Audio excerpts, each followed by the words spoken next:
6장.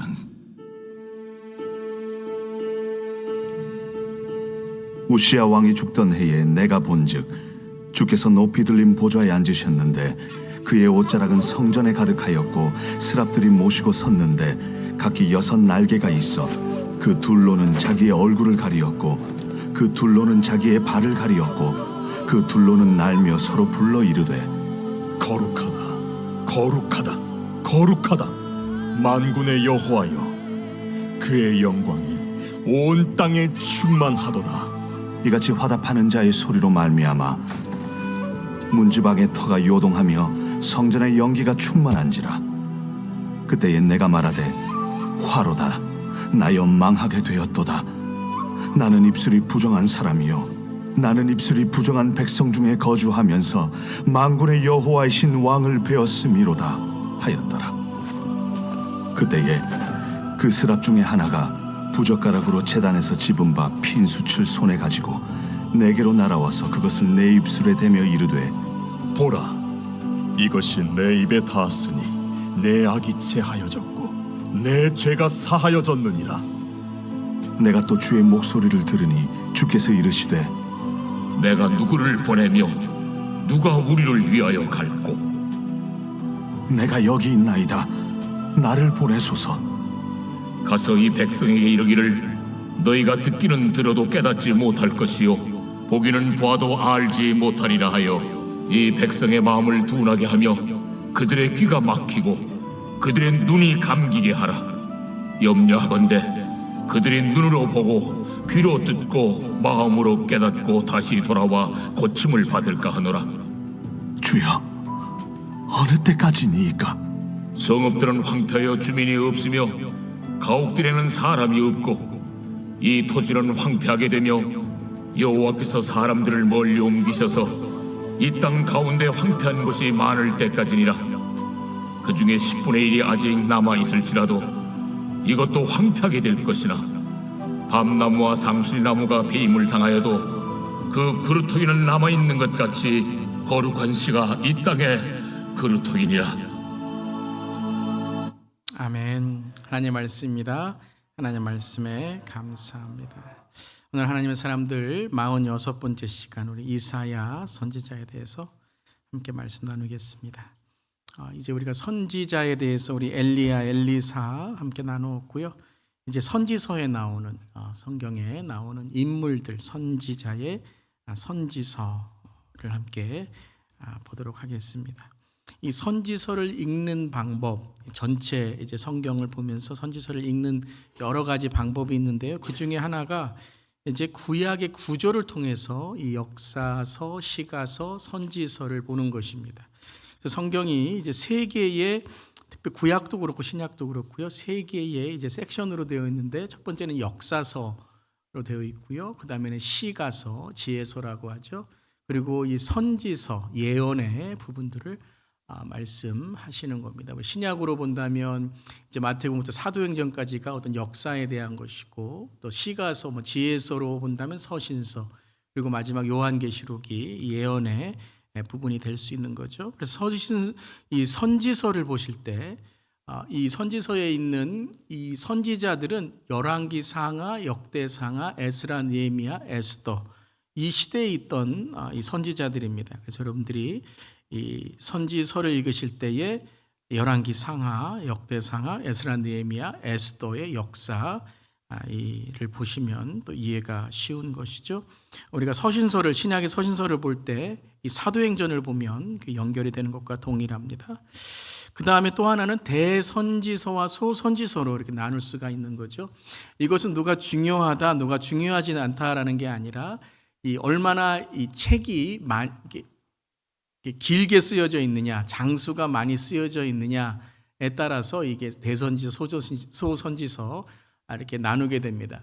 물론 다니엘은 12장이고 스가랴는 14장이고 조금 이런 장수의 이러한 좀 변동이 있긴 하지만요. 대선지서는 이제 성경의 내용이 분량이 큰 것, 소선지서는 이렇게 내용과 분량이 작은 어떤 지역적인 그런 선지서다. 그래서 그것은 선지자가 위대하다, 위대하지 않다라는 게 아니라 이런 책의 분량에 따라서 볼 수 있고요. 또 하나는 이제 시대별로 볼 수가 있습니다. 그래서 이제 북이스라엘 선지자는 아모스와 호세아, 그래서 아로 되어 있는 아모스, 호세아는 북이스라엘로 외우시면 되고요.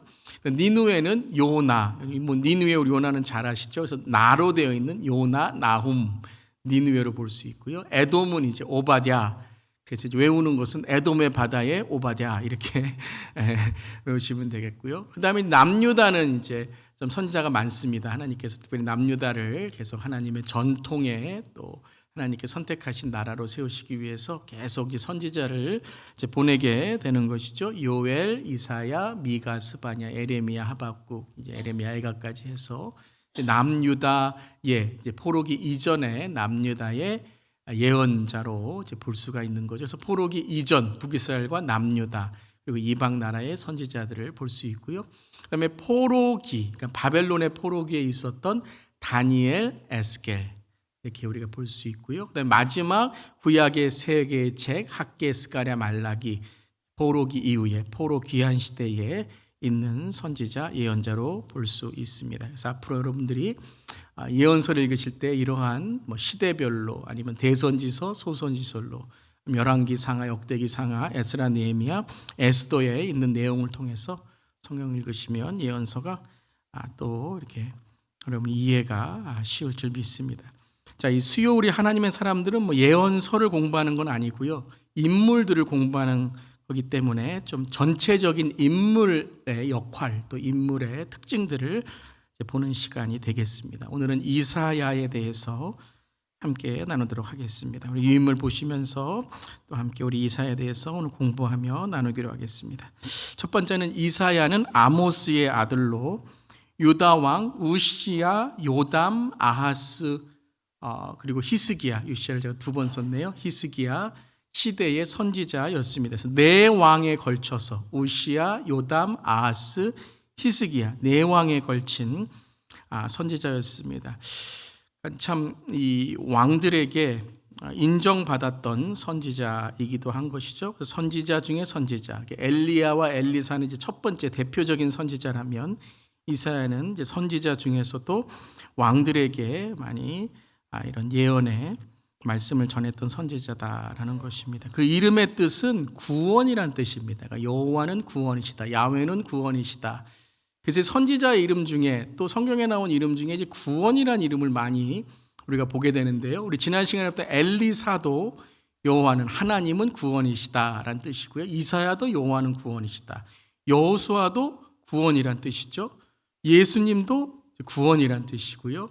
그러니까 이런 좀 이 리더들, 성경에 나온 리더들이 이제 구원, 하나님의 구원, 하나님의 구속이라는 그런 이름의 뜻들이 많이 있다라는 것이죠. 자, 오늘 1장 1절, 오늘 6장 보았지만 이사야 1장을 시작할 때에도 이사야를 이렇게 소개했습니다. 유시와 요담과 아하스, 히스기야, 이게 다 유다 왕이죠. 시대 아모스의 아들 이사야가 유다와 예루살렘에 관하여 본 계시라라고 1장 1절에 시작합니다. 2장 1절에서도 아모스의 아들 이사야가 받은 바 유다와 예루살렘에 관한 말씀이라 이렇게 시작을 합니다. 그래서 아모스의 아들이라는 것을 강조하게 되는 것이죠.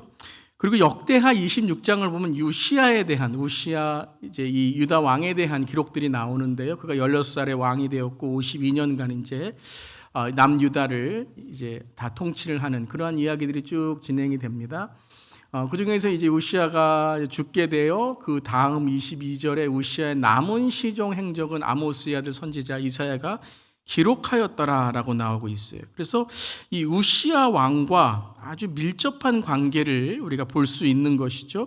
특별히 아모스의 아들, 아모스가 계속 나오는 것도 우리가 이제 주목할 것입니다. 그래서 이제 이사야에 대해서 여러 뭐 탈무드라든가 뭐 교회의 이제 이런 역사라든가 또 주석을 볼 때 이사야가 처음부터 선지자나 예언자가 아니었다라고 기록되어 있습니다. 첫 번째는 제사장이었다라는 거죠. 그래서 아모스의 아들 제사장의 역할을 했던 이사야였고 우시야와는 이 탈무드의 우시야와는 사촌 관계다라고 나와 있어요.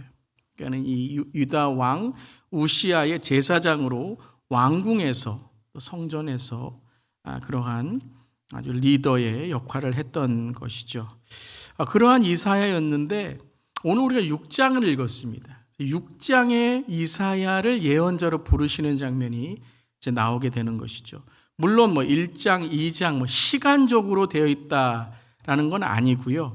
1장에서는 별로 하나님을 안 믿다가 6장에서 믿었다라는 것이 아니라 이 1장과 2장에서의 그의 이제 하나님을 만나는 계시와 말씀, 이것이 6장에 와서 이사야가 예언자로서의 확실한 부르심을 받는, 소명을 받는 장면으로 이제 나오게 된다는 것이죠. 그래서 6장이 아주 중요한 이사야에게, 또 이사야 전체를 보는 이사야의 부르심에 중요한 의미를 이제 갖게 되는 것입니다. 계시도 보았고 말씀도 보았는데 그는 예언자로, 선지자로서의 부르심을 깨닫지 못했다라는 것을 우리가 알 수 있는 거죠. 그래서 오늘 6장을 보면서 특별히 예언자의 소명과 사명은 어떻게 시작되는가, 우리가 지난 2시간에는 엘리야를 통해서 1세대의 제일 처음에 예언자의 시작은 어떤 모습인가를 보았고, 엘리사는 이제 다음 세대의 특별히 비전과 또 능력의 우리 예언자의 모습을 보았다면, 오늘 이사야의 모습을 통해서는 어떤 예언자의 부르심을 받는가, 소명과 사명이 어떤 예언자의 소명과 사명이 있는가, 그리고 우리에게도 우리가 하나님의 소명과 사명을 깨달을 때 어떤 우리의 삶에 하나님의 깨달음이 있는가 함께 볼 수 있기를 바랍니다. 2번입니다. 이사야는 자신의 실체를 보게 됐다라는 것입니다. 자신의 실체, 그러니까 자신의 신앙, 자신의 믿음의 그 밑바닥, 실체를 보게 되었다라는 것이죠.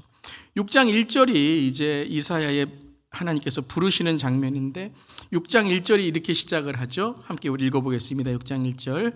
우시야 왕이 죽던 해에 내가 본즉 주께서 높이 들린 보좌에 앉으셨는데 그의 옷자락은 성전에 가득하였고. 자, 이사야는 제사장이라고 말씀드렸고, 이사야는 왕궁이든 성전이든 이제 우시야와 가까운 관계이기 때문에 날마다 성전으로 들어가고 날마다 왕궁도 들어가고, 오늘 성전을 처음 들어간 게 아닙니다. 그런데 오늘 이날 성전에 들어갔을 때 그가 경험하지 못했던, 체험하지 못했던 영적인 체험을 하게 된다는 거예요. 근데 그 6장 1절을 시작하면서 아주 중요한 지금 시대적인 배경을 먼저 말씀하십니다. 그것이 무엇이죠? 우시야의 죽음입니다. 우시야의 죽음을 통해서 지금 이사야는 새로운 자기의 인생에, 또 나라의, 또 예언자와 선지자의 부르심을 깨닫는 아주 중요한 시작점 혹은 전환점이 된다는 것입니다. 우시야 왕은 남유다의 아주 훌륭한 왕이었습니다. 16살에 왕이 되었고 52년간 남유다를 다스렸고, 아주 뛰어난 지도력과 또 신앙을 통해서 이 남유다를 아주 잘 다스렸던 왕이었습니다. 또한 이사야의 관계도 친밀한 사촌 관계였기 때문에 이사야는 어찌 보면 우시야의 이 존재, 우시야의 권력, 우시야의 관계 속에서 아마 그의 삶의 의미를 찾고 있었다라는 것이죠. 그런데 그 우시야 왕이 죽었다라는 것입니다. 인생에 가장 슬픈 일이 온 거죠. 자기가 의지했던, 자기가 가장 믿었던 사람, 믿었던 왕이 죽은 것입니다. 나라도 가장 뛰어나다고 했던 왕이 죽은 것입니다. 얼마나 절망스럽겠습니까? 아마 여러분도 그런 경험들이 있으셨을 거예요. 내가 가장 의지하는 사람이 소천 받으셨거나, 아니면 어느 다른 지역으로 갔다거나, 때로는 나에게 그런 사업의 실패도 될 수 있고, 자녀들의 어려움도 될 수 있고, 건강의 어려움도 될 수 있고, 내가 정말 어떤 한순간에 내 삶에 가장 어려운 그런 시간이 오게 된 거죠.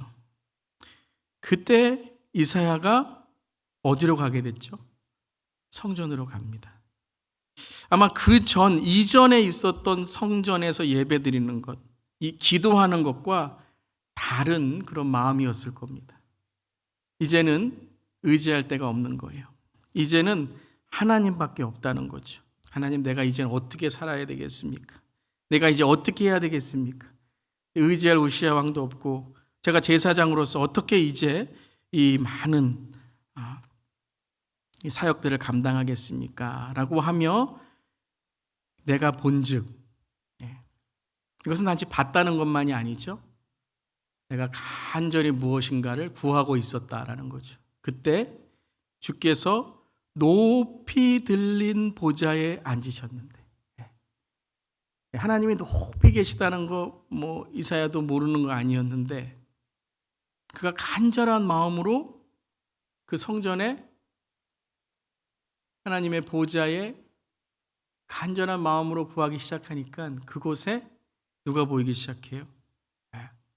하나님이 정말 계시는구나라는 게 보이기 시작한 거예요. 오늘 예배에 오면은 마음도 허전하고 맨날 감정적으로만 뭐 찬양도 뭐 막 좋았다가 안 좋았다가 기도도 됐다가 안 됐다가, 근데 그날은 완전히 깊은 하나님의 임재로 들어간 것이 높은 것만이 아니라 또 그의 옷자락은 성전에 어떻게 했다고요?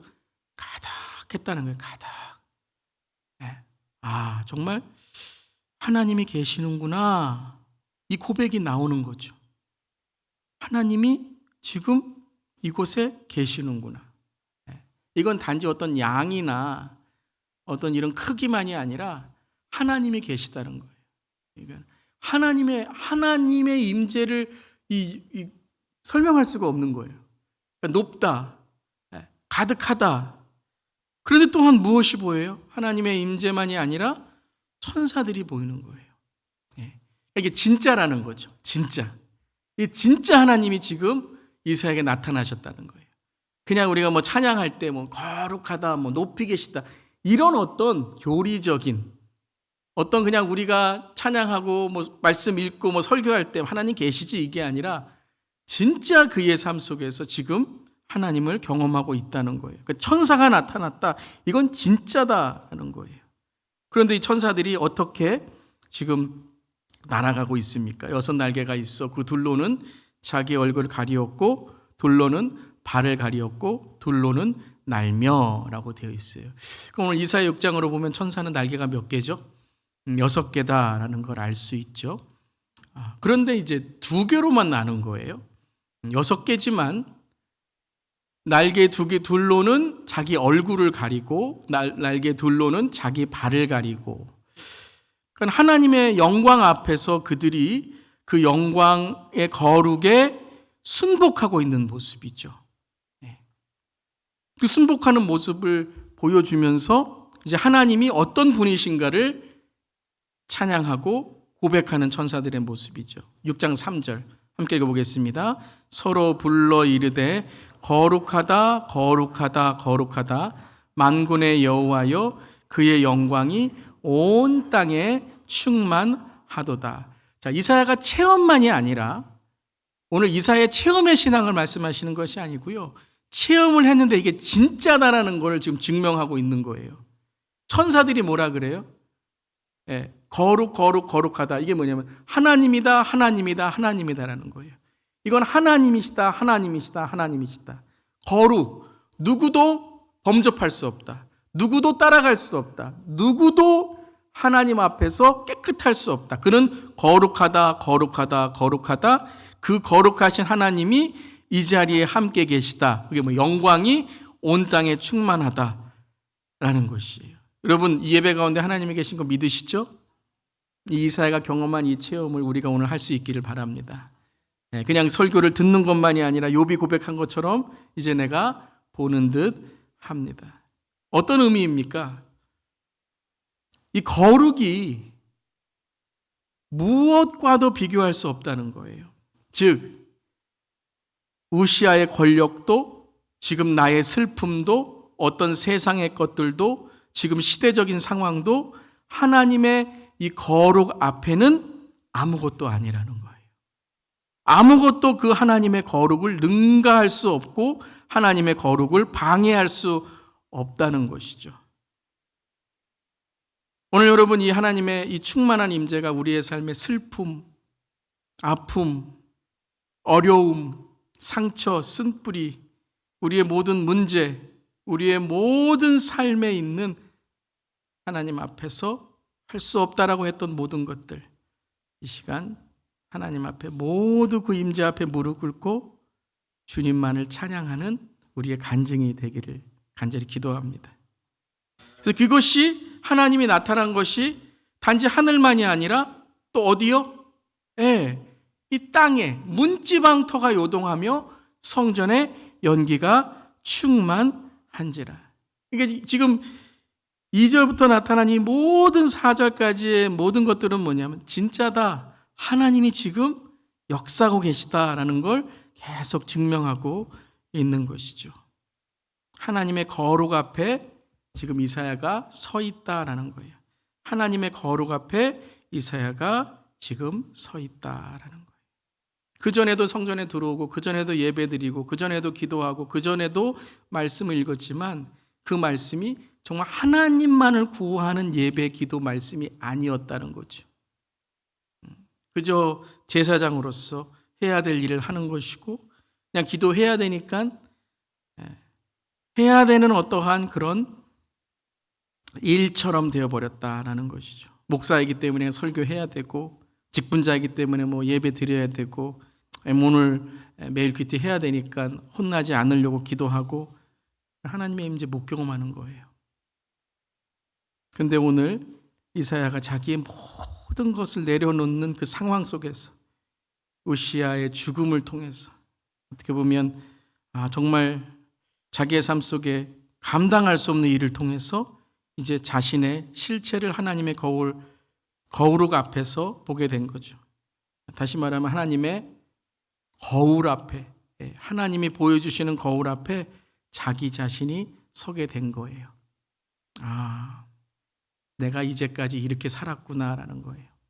내가 이제까지 가짜 신앙으로 살았구나. 내가 이제까지 하나님 말로는 하나님 했지만 이 하나님을 내가 경험하지 못했다는 거죠.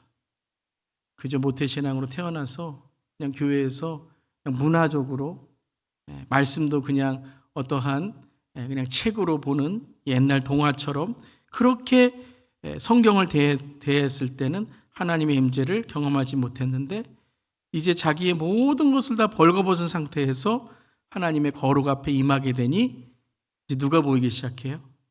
자기의 실체가 보이기 시작하는 거예요. 내가 누구인지를 보게 된 것이죠. 자, 이 하나님을 만났을 때에 이제 5절이 아주 중요한 이사야의 터닝 포인트고 하나님의 소명이 임하는 바로 이 사건입니다. 6장 5절 말씀 우리 함께 읽어보겠습니다. 그때 내가 말하되 화로다 나여 망하게 되었도다. 나는 입술이 부정한 사람이요 나는 입술이 부정한 백성 중에 거주하면서 만군의 여호와이신 왕을 배웠음이로다 하여더라. 하나님 앞에 내가 서게 되니까 하나님 내가 봤습니다. 하나님 내가 체험했습니다. 그게 아니죠. 뭐라 그러죠? 화로다 나여 망하게 되었도다. 망하게 되었도다. 이 망하게 되었도다의 망하다는 단어가 히브리어로 다마라는 단어예요. 다마. 근데 이 망하게 되었도다라는 게 우리가 이 말씀을 이제 읽을 때 이런 생각을 하죠. 하나님의 얼굴을 보면 죽잖아요. 유대인들은 그렇게 믿었어요. 하나님 얼굴을 보면 죽는다고. 그래서 모세도 수건을 쓰고 했죠. 그래서 하나님이 지금 임재가 있으니까 내가 봤다. 내가 죽게 되었구나. 하나님 살려주세요. 하나님 살려주세요. 이 뜻이 아니라는 거예요. 이 히브리어의 다마라는 뜻은 뭐냐면 거울을 봤더니 뭐예요? 이미 뭐가 묻어 있구나라는 거예요.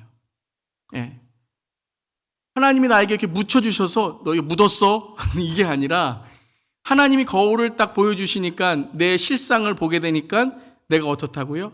이미 죽어 있구나라는 거예요. 살려주세요가 아니라 내가 이미 죽어 있구나. 이미 죽어 있는 자신의 상태를 지금 하나님의 거룩을 통해 보게 되었다는 거죠.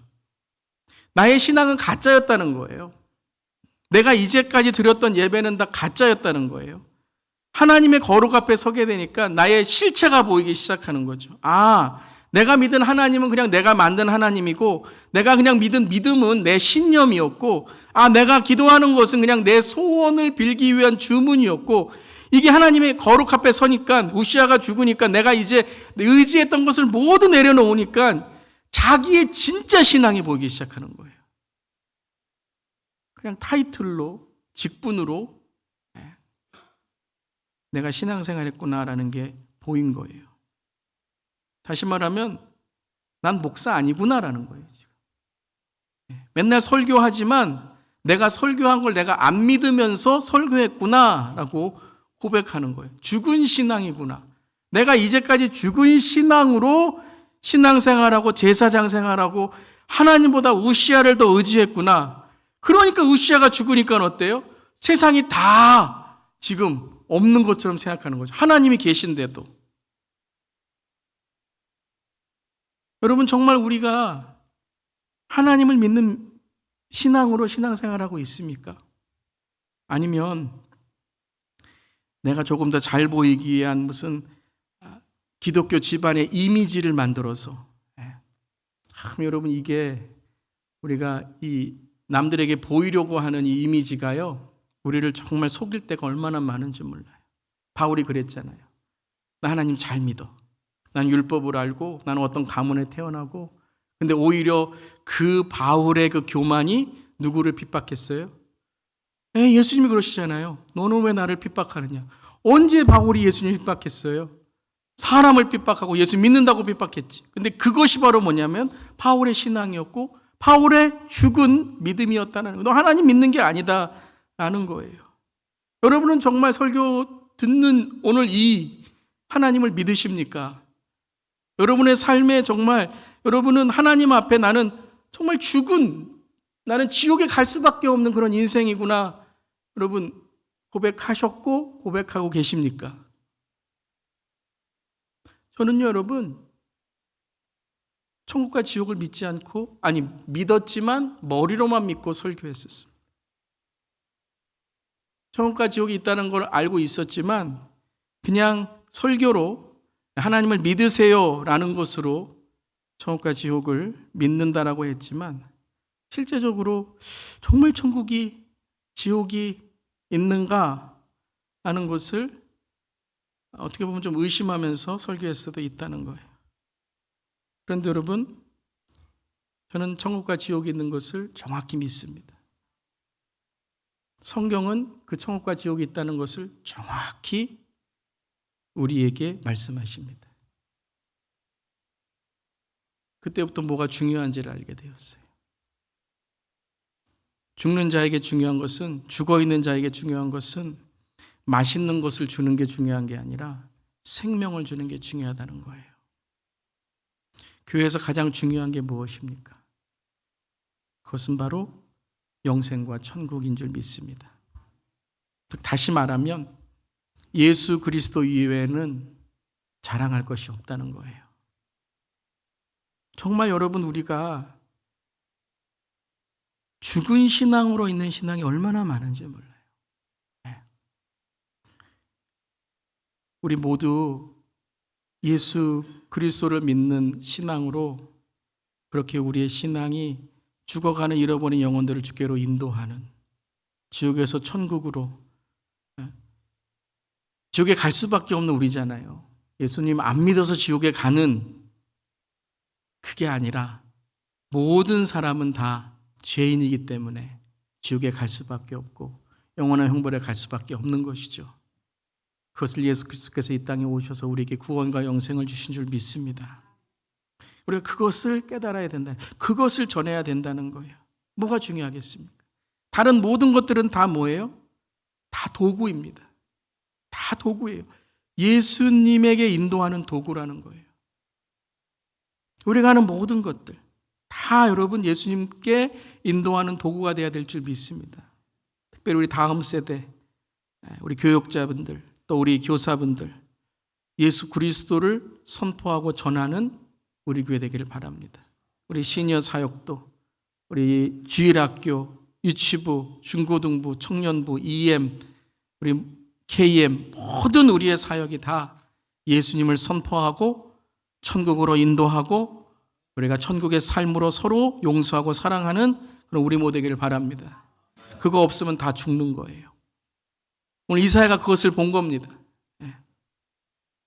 사대교회에게 그렇게 말씀하셨잖아요. 사대교회 사제에게 편지하라. 하나님의 7 영과 7 별을 가지신 이가 이르시되 내가 내 행위를 아노니, 내 행위를 아노니. 이게 뭘 죄를 적다, 뭘 잘못됐다라는 의미가 아니고요. 너는 죽었다라는 거예요. 너의 지금 신앙 상태를 아니, 내가 살았다 하는 이름은 가졌으나 뭐라고요? 죽은 자로다라는 거예요. 다시 말하면 타이틀은 있고 직분은 있고 목사라는 신학은 몇 년 했다는 걸 아는데 신앙은 뭐라고요? 죽은 신앙이라는 거예요. 예수님이라는 말은 하는데 가만히 보면 내가 예수님을 선포하는 그런 말씀은 안전하고 그냥 좋은 사람들, 그냥 귀에 좋은 그러한 말씀만 전하는 교회가 됐다는 그 행위라는 거예요. 행위. 열매가 없는 행위. 열매가 없는 나무. 그 행위를 아노니 내가 살았다는 이름을 가졌으나 간판에다가 살았다라고 붙이면 뭐합니까? 죽어 있는데. 그러니까 그 좋은 이미지, 우리가 기독교인으로서의 좋은 이미지, 우리가 목사로서의 좋은 이미지, 저도 날마다 이게 속아요. 목사로서의 좋은 이미지를 드려야지, 친절하게 해야지. 좋아요, 다 좋아요. 그런데 그렇게 하면 할수록 뭐예요? 오히려 복음과 오히려 회개와 오히려 죽은 신앙을 깨우는 그런 모습이 되지 못한다는 거예요. 이미지가 뭐가 되면 imagination. 그냥 내 신앙을 상상으로만 하고 있는 거예요. 사랑하는 성도 여러분, 먼저 우리가 살아야 되는 줄 믿습니다. 살아야 되는 줄 믿어요. 그럼 베드로가 누가복음 5장에 예수님께서 깊은 데 가서 그물을 던져라 했을 때 말씀에 의지해서 그물을 던졌잖아요. 그리고 2배에 채우며 잠기게 되었더라. 가장 대박이 터졌어요. 이제 완전히 성공한 거예요. 어디 가서 이제 또 성공할 수 있을까 해야 될 텐데 이 성공의 기회가 이 대박이 난 게 이 베드로에게는 어떤 전환점이 됐어요? 예수를 만나는 전환점이 됐다는 거예요. 우리는요, 실패만 예수님을 만나는 전환점이 되고, 실패만 간증이 되고, 내가 실패했으니까 예수님 의지하고, 이것만 생각을 하는데요. 베드로는요, 성공했는데 예수님 만났어요. 내 삶 속에 잘 됐는데 예수님 만났어요. 그러니까 우리가 어떤 삶이든지 대박이 터졌든지 실패를 했든지 그 삶 속에서 영적으로 깨어 있을 때에 우리는 예수님 만나는 줄 믿습니다. 베드로가 5장 7절에 뭐라 그럽니까? 우리 함께 읽겠습니다. 시몬 베드로가 이를 보고 예수의 무릎 아래에 엎드려 이르되 주여 나를 떠나소서 나는 죄인이로소이다.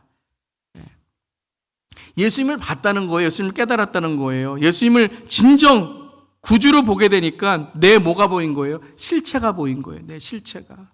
맨날 돈 하고 맨날 물고기 어디서 잡히나 이런 것만 생각했는데 그 예수를 만나게 되니까 진짜 삶에서 중요한 게 무엇인지를 알게 됐어요. 진짜 어떤 물고기를 잡아야 되는지 알게 됐어요. 그게 뭐예요? 사람을 낚는 어부가 되어야 된다는 거예요. 그런 시간에 엘리사, 사람을 일구는 농부가 되어야 된다는 거예요. 사랑하는 성도 여러분, 어떤 상황이든지 모든 상황이든지 어떤 상황 속에서도 예수를 만나는 조련되기를 주님의 이름으로 축복합니다. 아멘. 그럼 진짜 내 신앙의 실체를 보셔야 돼요. 매일 아침 거울을 보시면서 나는 정말 그리스도인이냐. 남 정죄하고 비판하고 막 남한테 가서 교만한 그런 모습 하지 마시고요. 내 신앙부터 잘 챙길 수 있도록 날마다 거울 앞에, 그 거울이 뭡니까? 우리에게 거울이 뭐예요? 말씀이잖아요. 매일 말씀 앞에 내가 어떤 신앙을 가지고 있는지를, 그 실체를, 그 실상을 바라보는 우리 모두 되기를 주님으로 기도합니다.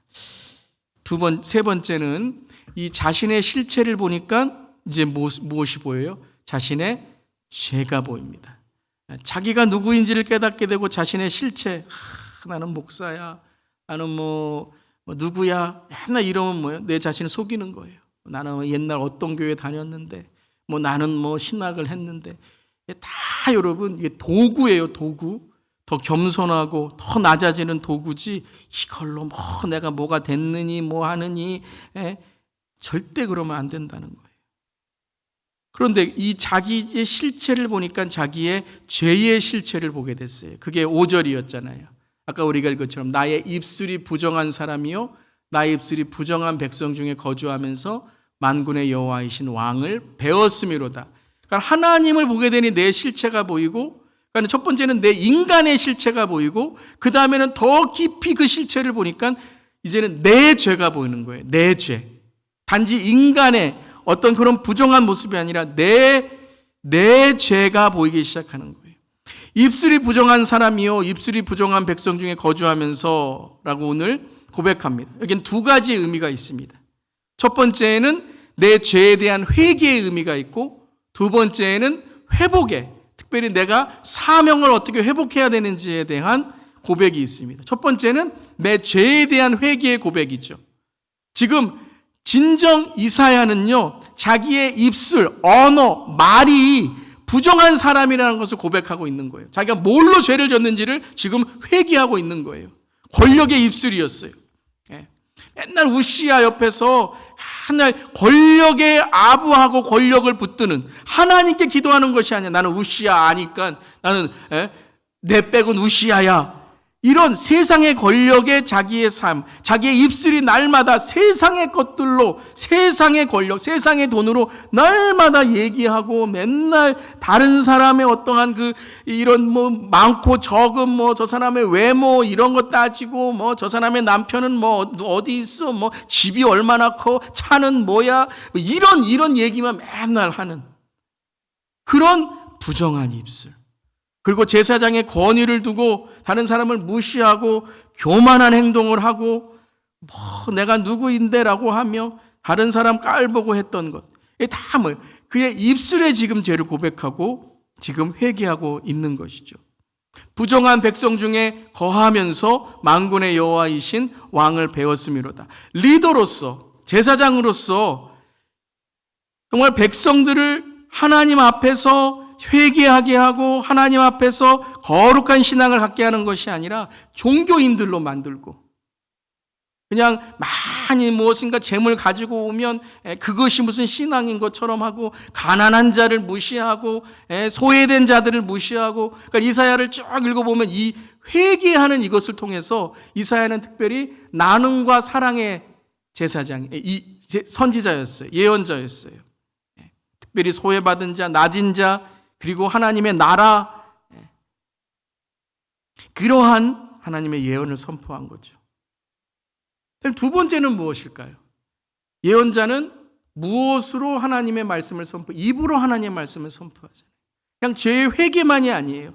주님 저를 용서하여 주시옵소서, 나를 깨끗해 주시옵소서 라고 하는 자기의 입술의 회개만이 아니라 이제 그 회개를 통하여 내가 어떤 사명을 갖고 나아가야 되는지 아는 거죠. 왜요? 예언자는 예언을 통해서 하나님의 말씀을 전하잖아요. 목사는 하나님의 말씀을 전하는 사람이에요. 우리는 하나님의 말씀으로 전도하는 사람들이에요. 할렐루야. 여러분, 우리는 입이 깨끗해야 되는 줄 믿습니다. 정말 언어가 깨끗해야 돼요. 많은 부분에 90% 이상은 교회에서 다 시험 받는 건 다 말이고요. 전도하다가 전도 망치는 건 다 말이고요. 정말 90% 이상은 이 말이라는 거예요. 말. 이 언어라는 거예요. 야고보도 이 언어, 혀에 대해서, 이 불례혈에 대해서 얼마나 경고하고 책망하십니까? 여러분, 이 말이라는 것은, 저도 말에 대해서 거듭거듭 강조해드리지만 말은 영적인 겁니다. 정말 내 안에 성령님이 계시나 안 계시냐, 이것을 물론 우리가 예수 믿는 성령이 계시지만 내가 성령님이 주인인가 내가 주인인가는 말을 통해서 우리가 알 수 있어요. 여러분, 내가 하는 말을 좀 들으셔야 돼요. 기도도 내가 하는 기도를 좀 들으셔야 돼요. 이게 통성기도잖아요. 내가 해서 다른 사람 막 시끄럽게 하는 게 통성기도가 아니라, 그러니까 여러분 통성기도를 하든지 침묵기도를 하든지 내 기도는 내가 듣고 끝나는 거예요. 남의 하는 기도 들을 필요 없어요. 기도가 깊어지면 남이 기도하는 거 안 들려요, 여러분. 내 기도가 깊어지고 하나님 만나야 되는데요. 근데 통성기도를 해야 되는 이유 중에 하나는 뭐냐면 내가 내 기도를 좀 들으시라는 거예요. 내가 중언부언하고 있지 않나, 내가 의미도 없는 말을 하고 있지 않나. 더 깊어지면 뭐예요? 하나님께서 은사를 주셔서 성령의 말로 내 마음속에서 영이 기도하게 하시잖아요. 그래서 여러분, 이 두 가지, 자기의 죄를 회개하고 자기의 사명이 무엇인지를 지금 고백하고 있는 거예요. 예언자는 뭐가 깨끗해야 되고 나는 뭘로 더러웠는지를 또한 고백하고 있는 거죠. 그뿐만 아니라 부정한 백성, 부정한 사람이라는 것은 지금 온통 이 이스라엘 백성들은 이 말, 언어 이것으로 서로 상처 주고 정말 이 입에 담을 수 없는 말들을 하고 있다는 거예요. 저는 미국 와서 제일 놀라운 것 중에 하나가 뭐냐면 어떻게 하나님의 이름을 두고 욕을 합니까? 여러분 한국에서 예수님 그러면 얼마나 좋은 말이에요. 예수님 여러분 그러면 다른 사람이 저분은 교회 다니나 보다. 근데 미국에서 뭐지 이러면은 여러분 어때요? 그 욕이고 그렇잖아요. 하나님 이름 적어서 어떻게 욕을 합니까? 이게 정말 여러분 이게 정말 망령된 나라가 되는 거예요. 망령된 나라가. 제가 군대를 조금 나이가 이제 들고 갔는데 군대 가서 보니까요. 제가 깨달은 게 뭐냐면 전부 다 뭐 나이가 드신 분이든 안 드신 분이든 계급이 있는 분이든 아니든지 다 뭐냐면 제가 깨달은 게 다 22살이구나. 말이 다 똑같아요. 욕 아니면 안 되고 남 안 깔보면 안 되고 주님 붙들어 주시옵소서. 그랬더니 궁종병으로 보내주시더라고요. 여러분 지금 세상을 보세요. 네. 언어를 보세요. 여러분 입이 깨끗하시기를 이 시간에 선포하며 축복합니다. 정말 직장에서도요. 여러분 여러분이 거룩한 자가 돼야 돼요. 네. 거룩한 자가 가정에서도 거룩한 자가 돼야 돼요. 그때 하나님께서 어떻게 하십니까? 6장 6절에 서랍 중에 하나가 부젓가락으로 제단에 집은 바 핀 숯을 손에 가지고 내게로 날아와서 6장 7절 함께 읽겠습니다. 그것을 내 입술에 대며 이르되 보라 이것이 내 입에 닿았으니 내 악이 제하여졌고 내 죄가 사하여졌느니라. 왜 하나님께서 죄의 실체를 보게 하셨어요? 깨끗하게 하시려고. 이게 우리에게 하나님이 주시는 회개의 축복인 줄 믿습니다. 왜 우리에게 병이 있다고 말씀하세요? 수술해서 우리의 병을 낫게 하시려고 하는 거죠. 우리에게 왜 회개하러 가십니까? 교회 나오면 맨날 회개하라. 죄가 있으니까 회개하라고 하는 거죠. 우리에게 죄가 있으니까, 우리 교만이 있으니까. 죄 없는 사람이 어디 있어요? 우리에게 모두 죄가 있어요. 근데 죄 있다는 걸 핑계로 변명으로 되면 안 된다는 거죠. 죄가 있으니까 뭘 해야 되죠? 회개를 해야 돼요. 근데 회개는 어떻게 해야 돼요? 구체적으로 하셔야 돼요. 구체적인 죄의 실체를 보게 하신 거예요. 그냥 너 죄인이야, 너 악한 사람이야, 너 죽은 신앙이야 이렇게 여러분 그냥 지나가는 게 아니라 구체적인 죄, 내 입술을 깨끗하게 하여 주시오. 내가 여기에 죄를 지었습니다. 주님 제가 언어로, 제가 입술로 아니면 제가 이 잘못된 마음으로, 생각으로, 미움으로, 세상적인 것으로, 탐욕으로, 음란으로 구체적으로 여러분이 죄의 실체를 보셔야 돼요. 그래 영안이 열리는 겁니다. 왜 교회 백날 다니는데 왜 영안이 안 열리는가? 여러분이 내 구체적인 죄의 실체를 고백하고 회개하셔야 돼요. 우리 제자 훈련 듣고 있는데 다 은혜 받고 다 변화되고 싶으시대요. 그런데 중요한 건 뭐냐 하면 내 죄의 실체를 봐야 되고 내가 뭐가 부족한지를 봐야 되고 내가 무엇을 훈련받아야 되는지를 알아야 되는데 그냥 변화되고 싶고 그냥 내가 주님 더 잘 믿고 싶고 저를 포함해서 우리 모두가 이 죄에 대해서 경각심을 갖고 구체적인 죄가 무엇인지를 깨달을 때에 그 다음에 하나님께서 어떻게 하세요? 사명이 무엇인지를 알게 하신다는 거예요. 6장 8절에 내가 또 주의 목소리를 들으니 주께서 이르시되 내가 누구를 저 백성에게 보내며 그 백성이 누구예요? 부정한 백성들에게 보내며 너가 살고 있는 그곳 그 부정한 백성들에게 보내며 누가 우리를 위하여 갈고 하시니 그때 내가 이르되 내가 여기 있나이다. 나를 뭘로 보내달라고요? 예언자로 보내줬어. 여기에 이제 이사야가 예언자로서의 결단을 내리는 거예요. 구체적인 죄를 시인하게 되니까 구체적인 사명이 시작되는 거예요. 목사님 저는 제 사명이 무엇인지 몰라요. 여러분이 여러분의 죄를 어디서부터 회개해야 되는지를 시인하시길 바랍니다. 하나님은 이미 여러분에게 사명을 주시고 여러분에게 하나님의 그 은혜를 시작하셨는데 죄 때문에 그게 시작 못 되는 거예요. 죄 때문에 내 사명이 깨달아지지 않는 거예요. 여러분 구체적인 죄를 회개하시고 그곳에서 내가 회개한 곳에서 간증을 만들고 그 나의 삶 속에 실망하고 실패한 곳에서 하나님께서 주시는 축복의 하나님의 예언자, 하나님의 사람이 되시기를 주님의 이름으로 축원합니다. 많은 경우에 여러분이 아픔을 가지고 있는 곳에 하나님께서 사명을 주시는 거예요. 그곳에서 하나님께서 다른 아픔이 있는 자들, 다른 정말 하나님이 필요한 자들에게 복음을 전하라고 하시는 거예요. 가정이 깨어져서 아픔이 있는 그런 분들이 깨달음을 갖고 그런 다른 가정에 있는 사람들에게 사역을 하시는 분은 저는 많이 봤습니다. 청소년 때에 방황하고 타락하고 그러한 분이 목회자가 되어서 그러한 타락하고 가출하고 정말 하나님의 사랑이 필요한 청소년들에게 사역하는 분들 봤어요. 그러니까 그분들은 지금 잃어버린 영혼들의 마음과 사역을 아는 거예요. 자기의 죄를 시인하고 하나님께서 그곳에 깨끗하게 하시니까 그곳에서 놀라운 하나님의 역사를 경험하게 되는 것이죠. 마지막입니다. 이사야는 예언의 실체, 사명의 실체를 보았습니다. 그럼 무엇을 예언해야 되고 무엇이 나의 사명이 되어야 되는지를 보았다는 거예요. 6장 8절에 하나님께서 이제 이사야를 보내십니다. 이사야를 부르십니다. 내가 또 주의 목소리를 들으니 주께서 이르시되 내가 누구를 보내며 뭐라고 말씀하시죠? 누가 우리를 위하여 갈고 하니. 우리를 위하여 갈고 하니. 하나님이 보내시는 거죠. 하나님을 대신하여 누가 갈고. 여러분 우리의 사명, 예언자, 예언하는 것, 우리의 하나님의 사역을 하는 것 모두 하나님께서 우리에게 맡겨주신 겁니다. 믿으시죠?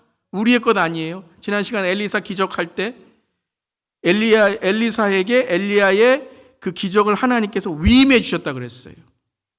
근데 자기가 그것이 자기 것이라고 생각해서 막 자기 마음대로 하면 하나님께서 어떻게 하신다고요? 스탑! 걷어가신다 그랬어요. 그럼 겸손하셔야 돼요. 내가 뭐 안다, 내가 뭐 받았다 그러고 뭐 안수 받으라고 뭐 절대 그러시면 안 돼요. 내가 뭐 안다고 해서 뭐 예배서부터 내가 바로 세워야 되고 내가 예배서부터 내 신앙이 바로 세워져야 되는 거예요. 다 우리는요, 저를 포함해서 이 설교도 하나님이 전하시는 설교를 제가 여러분에게 전하는 줄 믿습니다. 그래야 은혜가 되는 것이고 저도 겸손하게 설교를 했으면 끝나는 거예요. 하나님께서 열매를 맺게 해주시는 거예요. 근데 또 하나, 우리를 위하여 갈 거라고 했어요. 신학자들은 이 우리라는 단어가 복수, 우리를 위하여 갈 거라는 거예요. 그러니까 여기에서는 하나님이라는 성부의 사명만이 아니라 이제 아주 중요한 이사야서 전체를 통해서 선포될 그 메시아에 대한 말씀이라는 거예요. 여러분, 우리의 예언은 점치는 거 아닙니다. 우리의 예언은 뭐 남에게 뭐 내가 이만큼 아니까 일로 가 절로 가, 그거는 여러분 이 사입이나 이단적인 그러한 예언이지 우리의 예언은 오로지 예수 그리스도를 깨닫게 하는 줄 믿습니다. 중보기도도 똑같습니다. 기도를 해주는 게 아니에요.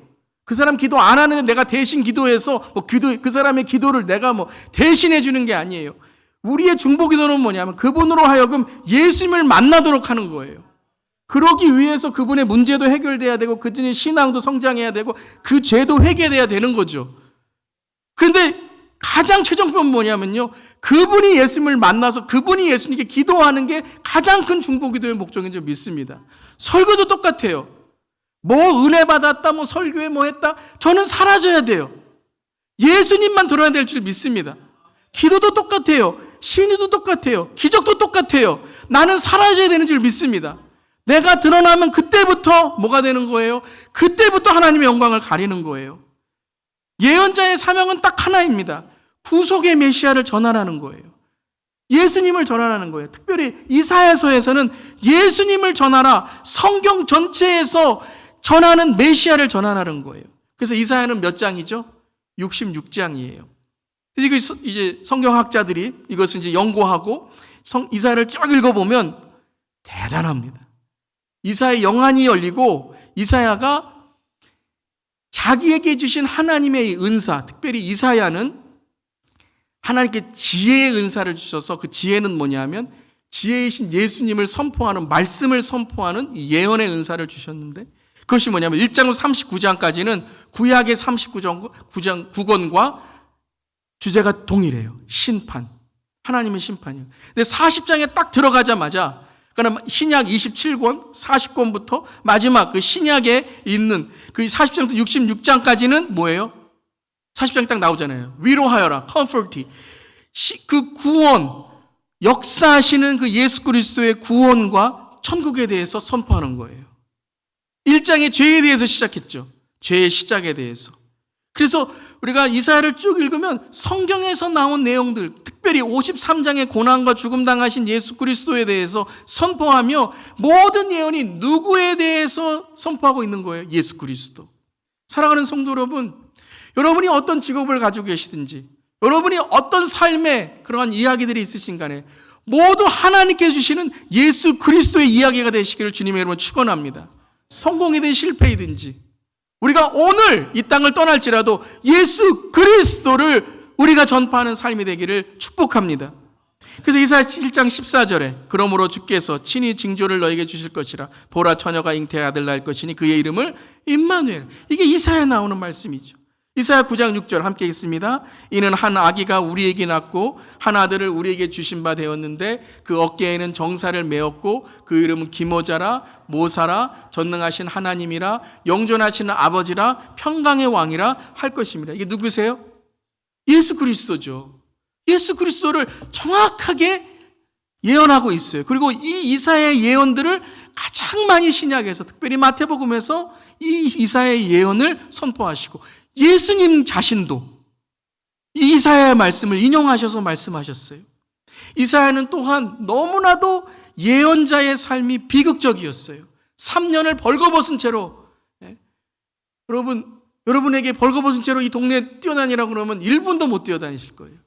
근데 그러한 상태로, 그러한 예언으로 아까 우리 6장에 보았듯이 정말 백성들이 하나님의 말씀을 못 들어요. 깨닫지 못해요. 그런 가운데서 계속 하나님은 복음을 전하라고 하셨어요. 어떻게 그런 복음을 전할 수 있었을까요? 어떻게 그렇게 어려운 상황에 복음을 전하면 할 수 있었을까요? 저는 이사야 53장의 그 방법을 저는 보았어요. 예수 그리스도를 보게 됐어요. 예수 그리스도의 그 십자가에 달리신 그 고난과 예수 그리스도의 희생을 보게 되었어요. 가끔 저는요, 우리 성도님들에게 이런 간증을 듣습니다. 너무나도 어렵고 고난이 있고 정말 살고 싶지 않은 그런 고난 가운데 예수님의 고난을, 예수님의 십자가를 생각하니 그 위로가 나에게 넘치게 되었습니다. 고난 가운데서도, 죽음 가운데서도 예수님의 십자가를 바라보니 그때 예수님에게서 주시는 그 메시아의 은혜와 그 위로가 나에게 넘치게 됐다라는 것이죠. 이사야도 동일한 거예요. 53장 4절 함께 읽겠습니다. 그는 실로 우리의 질고를 지고 우리의 슬픔을 당하였거늘 우리는 생각하기를 그는 징벌을 받아서 하나님에게 맞으며 고난을 당한다 하였노라. 그가 찔림은 우리의 허물을 인하며 그가 상함은 우리의 죄악을 인함이라. 그가 징계를 받음으로 우리가 평화를 누리고 그가 채찍에 맞음으로 우리가 나음을 입었도다. 그 예수 그리스도, 예수님의 그 십자가의 그 희생과 우리를 위한 그 죽으심을 이사야는 보게 되었다는 거예요. 그뿐만 아니라 성령이 임하시는, 그 우리에게 성령이 임하는 예언도 했어요. 함께 읽겠습니다. 주 여호와의 신이 내게 임하였으니 이는 여호와께서 내게 기름을 부으사 가난한 자에게 아름다운 소식을 전하게 하려 하심이라. 나를 보내사 마음이 상한 자를 고치며 포로된 자에게 자유를, 갇힌 자에게 노임을 전파하며 여호와의 은혜의 해와 우리 하나님의 신원의 날을 전파하여 모든 슬픈 자를 위로하되.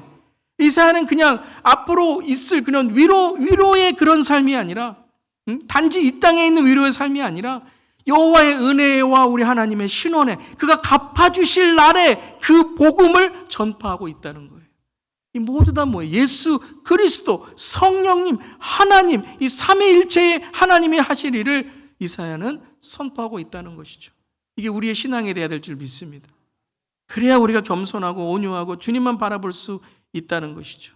그러한 가운데 마지막 오늘 이사야 6장 13절에 그에게 이 이스라엘 백성이 이스라엘 나라가 망할지라도 하나님께서는 남은 자들을 통해 하나님의 거룩한 일들을 감당하게 하시겠다라고 말씀하십니다. 우리 함께 읽겠습니다. 그 중에 10분의 1이 아직 남아있을지라도 이것도 황폐하게 될 것이나 밤나무와 상수리나무가 배임을 당하여도 그 구루텅이는 남아있는 것 같이 거룩한 씨가 이 땅의 구루텅이니라 하시더라.